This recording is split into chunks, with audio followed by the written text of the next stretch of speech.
She's drunk. He's drunk. They stand hunched and angry and face each other. Different days, same shipwreck, storm, cyclic, reignited fight, circumspect, tired and red-eyed, eyeing one another. His manically emerging malice mangling his face with a hatred beyond the most damaging of her imagining, him manhandling her, strangling her dissembling assertions that he's all man, for now she's afraid she knows this is the animal in her lover. You see, her mother used to know just this, twisted by her dad's stellar fists in their kitchen, and sees the roughness just like his, plastered on the hard-grafted masculine toughness of this man's tense clenches of self-justice.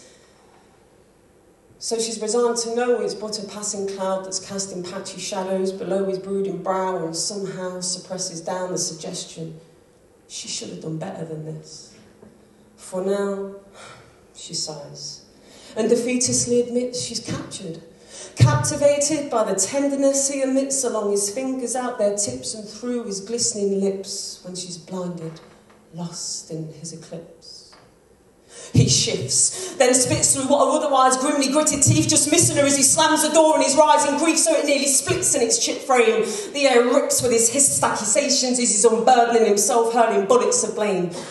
And though she tries to calm him with a conciliatory kiss, she's urgently murmuring his name like she's addicted to it. Emergently recalling now through the haze of tequila hits how her bruises from last weekend, they started out just like this. There's to be no tiptoeing past, no fast retreat, and as the last gasp of exasperation passes her parted lips, she's clasped by the neck, blasted backwards by his grasping hand, and though her reaction is to hit back, she's trapped and can't unmask the monster she's mastered by. She doesn't dare to ask him why. Can't think now what she did, dribbling drips of blood from a cut and swelling lip as he lets rip with another searing fist to a tear-jerked eye, swung from his hip a fearsome compounding right that swarms her sight. His might ground against her will as she's floundering for air, still gripped and pressed under the duress of his physical pressure, with her throat still held tight. So here, through the bleary film of a tear, she peers at him. And in the leer of his eyes, though she don't know where it begun, she reads the too real tale of love gone badly wrong.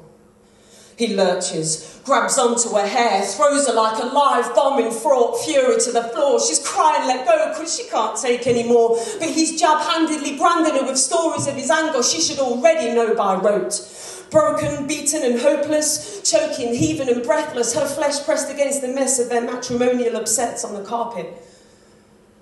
By now, she's started to harden to the bombardment, shards of steel sharpening her heart as she hearkens back to the darkness of her childhood. Lying there, supine in her blood, finding a place in the mind behind the pain and disgrace where the snapshot pictures of her mum's punched face pass by like photos in a fast-flowing flood. She never understood as a small girl immersed in a world of hurt and turmoil how her idol since her birth, her mum, never seemed to learn from the scream words and punitive burns to turn and run. She'd stand in stunned silence at the frightening violence of what her dad could become, won by fecund wonder at his flashing thunder, while she'd dumbly blunder in a crashing conundrum at her mum's ignominious state, which had later turned out to be a premonitory subjugation to her own subservient fate.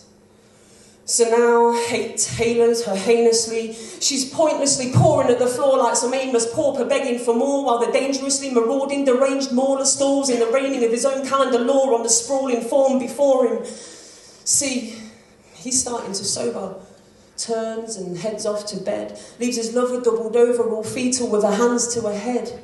She shed all her tears, bled dry, fed full with the fears, so all she can do is just lie quietly reciting a private prayer that her pain will pass in time. And despite the fact that the act of actually looking back on the night's action is acutely hurtful, finally she realises with a silent cry that she must resign to abide as a part of this punishing circle. Thank you.